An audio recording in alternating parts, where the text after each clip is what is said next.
Hello my dear students, welcome to my channel. तो आपके लिए आज मैं लेके आई हूँ आईएमओ, एनएसओ, एनसीओ किसी भी ओलंपियाड के रीजनिंग टाइप क्वेश्चंस। तो ये बहुत ही इंपॉर्टेंट क्वेश्चन है जो कि क्लास 5 से क्लास 10 तक के किसी भी ओलंपियाड के पेपर को आप उठाकर अगर देखेंगे तो इस तरह के क्वेश्चंस उनमें पूछे जाते हैं। तो इन क्वेश्चंस को कैसे सॉल्व करेंगे आज मैं आपको बताने वाली हूँ। तो देखिए, ये जो क्वेश्चन है कि if in a certain code language Sita is a girl is written as का ला पो मा, Ram is a boy is written as सा का टा ला, he is Ram written as Sa La Pa, then how he is written in same code language।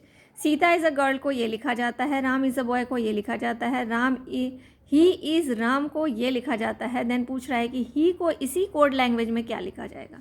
तो इसको मैं एक स्टेप बाय स्टेप आपको सिखा रही हूँ कि कैसे करना है। सीता इज़ अ गर्ल को क्या कहा जा रहा था वो मैंने यहाँ पे लिख लिया है। राम इज़ अ बॉय को क्या कहा जा रहा था वो मैंने यहाँ पे नोट कर लिया है। ही इज़ राम को भी मैंने यहाँ पे नोट कर लिया है। हमसे पूछा जा रहा है कि ही को क्या कहा जाएगा। तो ही इन तीनों में से कौन से में है, तो इस वाले पार्ट में ही है। हमें ही को पता करना है कि ही को क्या कहा जाता है। तो ही के लिए इसी में से कोई सा वर्ड होगा, तो उसके लिए हम क्या करेंगे, हमें ही, इज़ और राम को हटाना पड़ेगा। तो इज़ देखिए इन तीनों में ही कॉमन है, तो हम देखेंगे कि इन तीनों में से कौन सा ऐसा वर्ड है जो कॉमन हो रहा है, क्योंकि इज़ इन तीनों में कॉमन है। तो इन तीनों में जो कॉमन है वो इसमें से कौन सा है, तो अगर हम चेक करें तो हमें एक ला और ला मिलता है जो कि तीनों में ही कॉमन है। यानी कि ईज़ के लिए हमारा क्या हो गया, ईज़ हमारा कैंसिल हो गया और हमारे यहाँ से ला कैंसिल हो गया। अब सा और पा में से देखना है, तो देखो यहाँ से हमें क्या एक और राम हटाना पड़ेगा। तो राम के लिए ये दो सेंटेंसेस है जिसमें राम कॉमन है, यहाँ पे राम और यहाँ पे राम।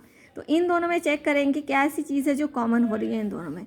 तो देखो ये सा और सा इन दोनों में कॉमन हो रहा है, तो सा को हम लोग कट कर देंगे।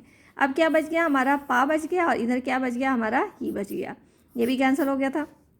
तो ही के लिए हमारा क्या आ गया, यहाँ पे ही के लिए हम कहेंगे कि यहाँ पे जो कोड लैंग्वेज है इसके लिए हम लोग पा यूज़ करेंगे। तो ऑप्शन नंबर सी इसके लिए इसका करेक्ट आंसर होगा। तो आई होप कि आपको इस तरह के क्वेश्चंस में अब और कोई दिक्कत नहीं आने वाली होगी। ऐसे क्वेश्चन को आप तुरंत ही चुटकी बजाते सॉल्व कर लोगे। ओके, तो इस तरह के और भी क्वेश्चंस को देखने के लिए क्या करना है, आपको चैनल को लाइक, सब्सक्राइब एंड शेयर करना है। मिलते हैं नेक्स्ट वीडियो में, तब तक later bye, see you, take care and all the best.